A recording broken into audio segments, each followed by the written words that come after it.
အားလုံးပဲမင်္ဂလာပါဒီနေ့မှာကျွန်တော်ပြောပြမယ့်အကြောင်းအရာလေးကတော့ထိုင်းရင်မောင်းလိုင်းစဉ်ကိုကိုရိုင်းရှောက်တဲ့နည်းဖြစ်ပါတယ်ပထမဦးဆုံးကျွန်တော်တို့မြန်မာတန်ယုံထောက်ခံစာလိုပါတယ်မြန်မာတန်ယုံဟာဆိုရင် St. Louis PDS Station မှာရှိပါတယ်ဒီ St. Louis PDS Station ရဲ့တစ်ဖက်တစ်ချက်မှာရှိတယ်ကျွန်တော်တို့ဘန်ကောက်ဘဏ်ကိုတန်ယုံဘဏ်အကောင့်ထဲမှာဘတ်150ထောက်ခံစာတစ်စောင်အတွက်ငွေသွင်းဖို့လိုပါတယ်အဲ့တော့ကျွန်တော်တို့အခုကဘန်ကောက်ဘဏ်ကိုတွားနေတာဖြစ်ပါတယ်ဘန်ကောက်ဘဏ်မှာတန်ယုံထောက်ခံစာတစ်စောင်အတွက်ဘတ်150သွင်းရပါမယ်ကိုကထောက်ခံစာ2ဆောင်လို့ရင်းနေဆိုရင်တော့ဘတ်300သွင်းရမှာဖြစ်ပါတယ်ကျွန်တော်ကဒီနေရာမှာကျွန်တော်နာမည်မှာမှားတာဖြစ်တဲ့အတွက်ထောက်ခံစာ2ဆောင်စာကျွန်တော်သွင်းရမှာဖြစ်ပါတယ်ဒီ license ပေါ်မှာပါတဲ့နာမည်စလုံးပေါင်းနဲ့ passport ပေါ်မှာပါတဲ့နာမည်စလုံးပေါင်းကမှားနေတဲ့အတွက်ကျွန်တော်တယောက်တည်းကိုထောက်ခံစာ2ဆောင်ယူရမှာဖြစ်တဲ့အတွက်ကျွန်တော်300သွင်းရပါမယ်အခုဆိုရင်တော့ကျွန်တော်တို့ဒါ St. Louis မှာရှိတဲ့ဘန်ကောက်ဘဏ်ကိုရောက်ပါပြီရောက်တာနဲ့ကျွန်တော်တို့အထက်မှာရောက်ချင်းတုံငင်လေးယူလိုက်ပါဒီ deposit voucher လေးမှာကျွန်တော်တို့နာမည်ရဲ့ဖုန်းနံပါတ်ရဲ့ရေးပြီးတာနဲ့ဒါကိုကထောက်ခံစာ2ဆောင်လို့ချင်းဘတ်300တစ်ခါတည်းသွင်းလိုက်လို့ရပါတယ်တစ်ဆောင်နဲ့ဆိုရင်150သွင်းရမှာဖြစ်ပါတယ်ဒီအပေါ်ကတော့တုံငင်နံပါတ်ဖြစ်ပါတယ်အဲ့ဒီတော့ကျွန်တော်တို့ဆိုင်ကယ်လိုင်းတွေလောက်တဲ့အခါမှာလည်းဒါဆိုင်ကယ်လိုင်းတွေလုံးမယ်ဆိုလို့ရှိရင်လည်း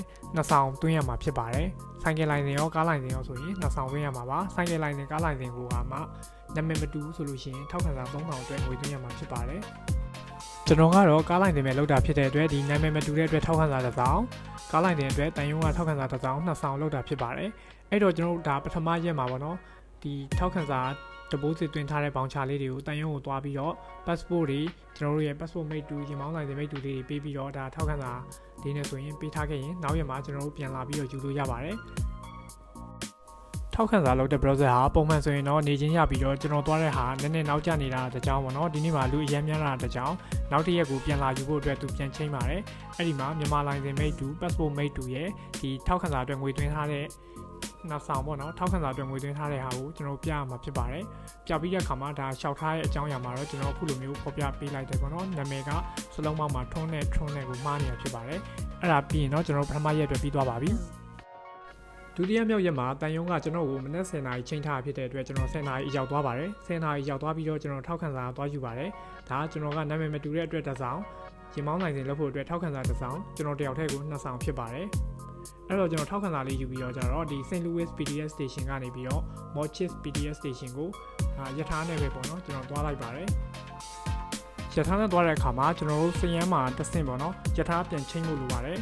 line ကတော့ green line တစ် line နဲ့ပဲရထားပြန်ချိန်ပြီးတော့ဒါကျွန်တော်တို့ Mochis Station ကိုရောက်လာတာဖြစ်ပါတယ်ရှေ့မှာဆိုရင်ကျွန်တော်တို့ဒါမြင်နေရပြီပေါ့နော် Department of Land Transport ကိုရောက်တော့မှာဖြစ်ပါတယ်ဒါ Department of Land Transport ရောက်လို့ရှိရင်လည်းတန်းတန်းဝင်သွားရမှာဖြစ်ပါတယ်တန်းတန်းဝင်သွားပြီးတော့ကျွန်တော်တို့က Bidding 4ကိုလိုက်ရှာရမှာဖြစ်ပါတယ် Bidding 4ကလည်းတန်းတန်းပဲဝင်သွားရမှာဖြစ်ပါတယ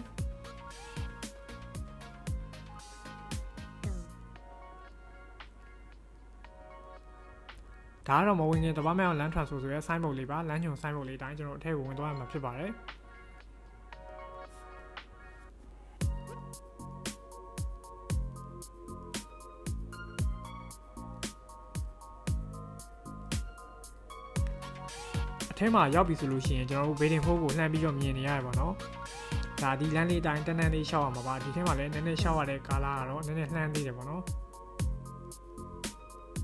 ်ဒါဆိုလို့ရှိရင်ကျွန်တော် Bidding 4ကိုလှမ်းမြင်နေရပါပြီဒါဒီ Bidding 4ကိုကျွန်တော်တွားပြီးတော့ကျွန်တော်ပထမဆုံးမှာပဲထဲဝင်ပြီးတော့တုံငင်ယူရမှာဖြစ်ပါတယ်တုံငင်ယူပြီးတဲ့အခါမှာကျွန်တော်တို့ဒီမှာလိုအပ်တဲ့စာစံတွေကိုစစ်ဆေးပြီးတော့သူကဒီကပ်ပြားလေးကျွန်တော်တို့ပေးလိုက်ပါတယ်ဒီကပ်ပြားလေးနဲ့ကျွန်တော်တို့မနှက်ဖြန်ကိုပြန်ချိန်ပေးပါတယ်ဒါကတော့ဒုတိယမြောက်ရက်ပြီးသွားပါပြီဒီနေ့ကတော့ကျွန်တော်တို့တတိယမြောက်ရက်ဖြစ်ပါတယ်ဒီတတိယမြောက်ရက်မှာတုံငင်ယူပြီးတော့ကြတော့ကျွန်တော်ဒုတိယတက်မှာသွားပြီးတော့ကြတော့ဒါကွန်ပျူတာဆင်းသွင်းရမှာဖြစ်ပါတယ်ကွန်ပျူတာဆင်းသွင်းပြီးတဲ့အခါမှာကျွန်တော်တတိယတက်ကိုတက်ပြီးတော့ကြတော့ဒီ physical test စစ်ဖို့အတွက်သူ training video ပြထားတယ်ပေါ့နော်ဒီ video ကိုထိုင်ကြည့်ရမှာဖြစ်ပါတယ်ဒါကတော့ကျွန်တော် training ကမဝင်ခင်မှာရိုက်ထားတဲ့ video ပေါ့နော်ဒါလေးဖြစ်ပါတယ်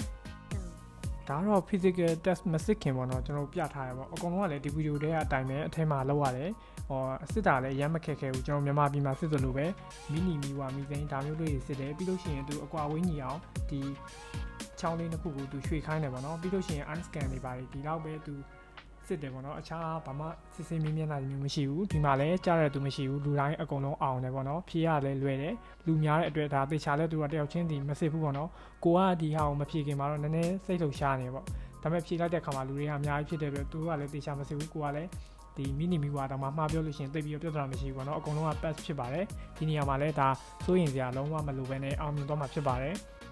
ဒုတိယတက်မှာကျွန်တော်တို့ pass ဖြစ်တာနဲ့တတိယတက်ကိုသွားမှာဖြစ်ပါတယ်ဒီတတိယတက်မှာလည်းသူတို့တုံငင်လေးပေးတယ်ပေါ့နော်ဒီတုံငင်လေးအတိုင်းပဲကျွန်တော်တို့တန်းစီပြီးတော့တွေးတဲ့နေရာမှာခုံမှာဝင်ထိုင်ပြီးတော့ကြတော့ဒါ training room ထဲမှာသူတို့ပြတဲ့ရင်းစည်းကမ်းလမ်းစည်းကမ်းကိုတနားရီထိုင်ကြည့်ရမှာဖြစ်ပါတယ်တနားရီဆိုပေမဲ့သူတို့ပြတာအချိန်မိနစ်40လောက်ပဲကြာတယ်ပေါ့နော်မိနစ်40လောက်ပဲကြာတယ်ပြီးတဲ့အခါမှာကျွန်တော်ဒုတိယတက်ကိုပြန်ဆင်းရပါမယ်